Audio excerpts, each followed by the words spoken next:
So, welcome to Manchester, Lord Mandelson. Thank you, it's nice to be here. We're speaking minutes after you were installed as the new Chancellor of Manchester Metropolitan University. What is it that drew you to the city of Manchester? Well, can I first of all thank everyone for asking me to be the university's Chancellor. It's a great opportunity for me. It's a real source of pride to become the Chancellor of a university like this. In a city like this, I mean, Manchester is a global centre of education.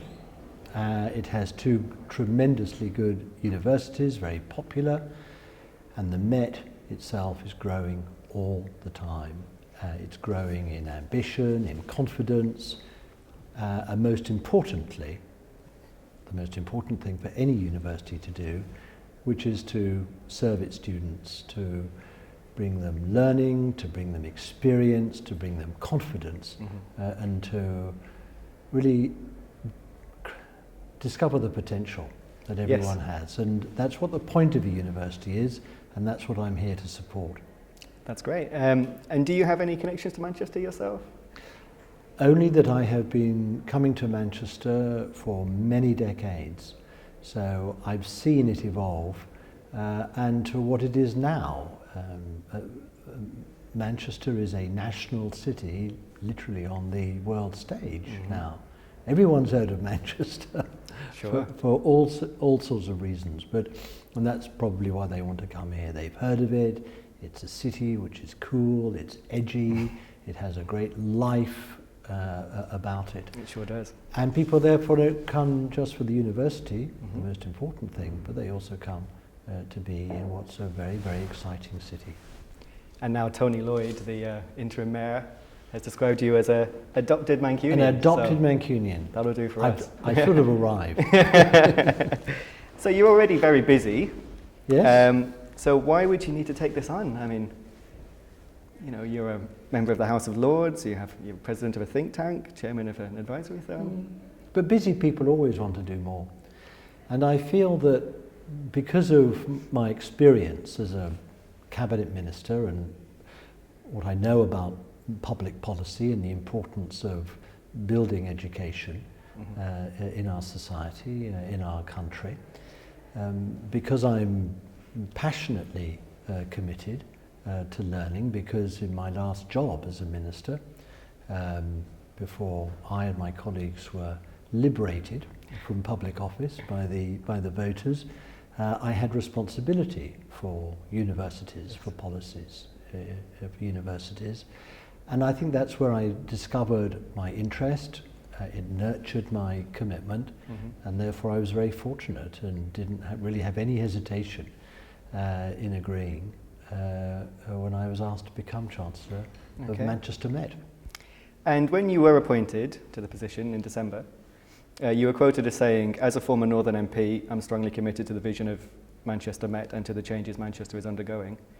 Could you explain to us how being a Northern MP helped you to understand the challenges facing Manchester? What was important for me during the years when I served a Northern constituency in Parliament was to pursue and drive policies that would rebalance our country, rebalance the opportunities that exist between North and South, rebalance the economic growth and development and the job opportunities between North and South. And what I feel now is that is sort of happening. I think that as a government we invested a very, very great deal in bringing about that rebalancing, but when you invest as much as we did, it takes many years to show the results. And that is, I think, what we're seeing now. And I want to continue that. It's a mixture of, I suppose, duty, idealism, that brings me to care so much for the North, but also because I know that there's wasted potential when we're not bringing the best out of Northern England, and that's what we've got to do for all our sakes, for the sake of the whole country. Yes. I mean, you were an MP in Hartlepool, of course. which is 120 miles away. Hmm? So it is slightly Just different. a bit more? Yes, 124, I think, yeah. Is it? I mean, it's a bit different than Manchester. So, I mean, for Manchester specifically and for this university specifically, how were your experiences? Hartlepool's a town. It's Yes. not a city. It's a Yes. great town, but it's not a city. And it's not a global centre of education with two fantastic universities in the way that Manchester is. But it was a town that wanted to get on, that wanted to create the best opportunities, particularly for its young people. And that's exactly the same across the north, and including in Manchester. Whatever size you are, your goals are just as important to you. And pursuing them there gave me a lot of pleasure, a lot of pride to do, and I hope to have exactly the same in what I do here for Manchester Met. We hope so too. So obviously, Manchester is at the centre of the Northern Powerhouse agenda. Mm. How do you see Manchester Metropolitan University's role in the Northern Powerhouse? What's important is that the university doesn't just serve the city, it serves the whole of the region, it serves the whole of the Northwest, as well as bringing students together from further afield. But what I like about Manchester Met is that it is a local, regional university, and it gives people a sense of ambition, that they can get on, that they can make something of themselves, that it's not right for other people to have the opportunities without them grasping them for themselves. And that's what they come to the university for and to do. And the other thing I like about the university is that it basically caters for people of all tastes, all interests. I mean, whether it be a more academic, or more vocational, or a more practical, more professional, or more blue skies learning, or indeed creativity. The first time I came, when I visited the university, the greatest thrill I had was from the creative writing department, the art school. Yes. And what people were doing in the fashion department. You don't get to see that every day in every university. And of course the brilliant journalism department as well. And the journalism department, I mean, it's second to none. Of course. So our students will want to know about the specifics of the job that you're taking on. Yeah. So if you could just explain to me what the role of Chancellor is, what it involves on a day-to-day Well, basis. formally, the job of the Chancellor is to preside, to look nice, to give away the degrees, and to make sure that everyone, goes away with their degree, with a spring in their step and a sense of pride of what they've achieved during their time at the university. But I think I can do more. There are so many great attributes to the university, so many gems, as the Vice-Chancellor said, and my job is to bring out the best, to enhance those gems, and to project them in the city and the region, but also nationally, but also overseas as well. Could you explain how you would do that? By going to places as Chancellor of the university, to carry the message of the university, so that people want to come to Manchester, so that people want to come to the Met, whether they be students or academic staff. We've got to be the most exciting, the most attractive, the most appealing, because it's university life. It is a very, very competitive world. Yes. There are many good, strong universities, not just nationally, but overseas, and we've got to compete with the best, and I'm determined that we will. Have you had much opportunity to spend time on the campus at No, MMU? not yet. No? I've been on the campus, obviously. Yeah. I liked it. I like the buildings. I like the way people are friendly. People look at you in the eye. They don't look away from you. That's what I found so far. And you've got plans to spend some time on the campus then? Yes, of course I have. And I've got so much to learn about the university. I've got a lot of people to meet. And I hope above all the students talk to me, share with me their outlook, what they want. You know, I'm an ex-politician, so I'm used to listening to people on a good day when I'm not speaking. Well, speaking of the politics, the biggest issue facing myself, every student really, is the increasing cost of higher education. Now, obviously, we know it's a balancing act between meeting the needs of students and meeting the needs of the universities. Could you just outline how, in 2016, you think the balance should be met? I can't give you a precise numerical answer to that.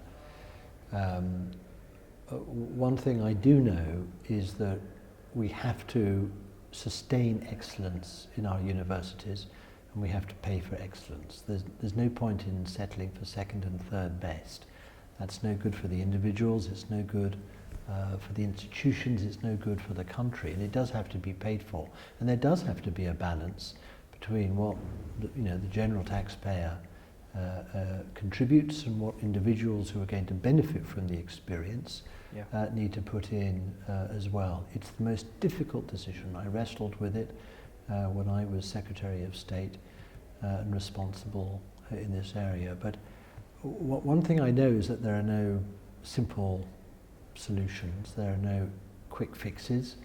There's nothing painless about paying for university education. But we've got to do it in a way that doesn't drive away people who come from modest backgrounds or who fear the sort of financial burden they're taking on. That would be completely counterproductive. Well, I mean, you said last year during the general election campaign that Labour should reconsider going ahead with any plan to reduce tuition fees from 9,000 to 6,000. I mean, would you stand by that? Look, what I want to see is funding that's adequate for the sector, for the universities, but which is not self-defeating, which doesn't put people off and drive them away in a way that they couldn't possibly hope to pay for. So we've got to strike the right balance. I'm not going to put a figure on it, but we've got to be very careful in this area.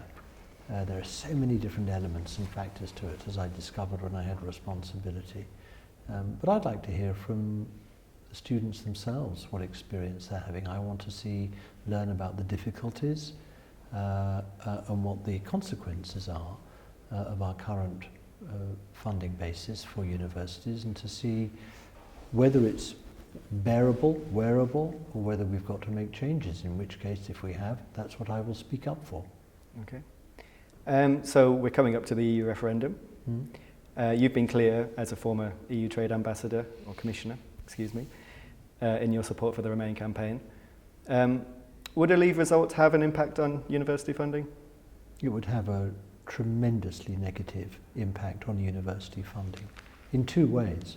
First of all, we would lose funding that presently we get from the European Union, but much more importantly than that, if we left the European Union, if we walked away from what is our own vast home market in Europe, we would not trade as much, we would lose jobs, our investment would fall, our economy would become smaller, and our society would become poorer, and therefore we would have even less to put into universities. And it is as big as that. I say that with all the conviction and all the sincerity I have. It's so important, this decision. It's not like a general election where you can put your vote on one colour and then 3 or 4, 5 years later just boot that team out and change direction. It's not like that. This is a decision, a once and for all decision. It's not. We will not be taking a decision like this again in our lifetime. And that's why it's got to be the right decision and the right choice for the country.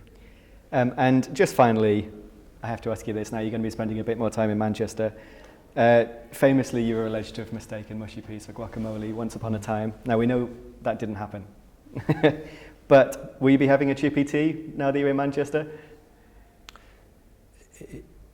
I'll never be able to pass by without having one. I know that.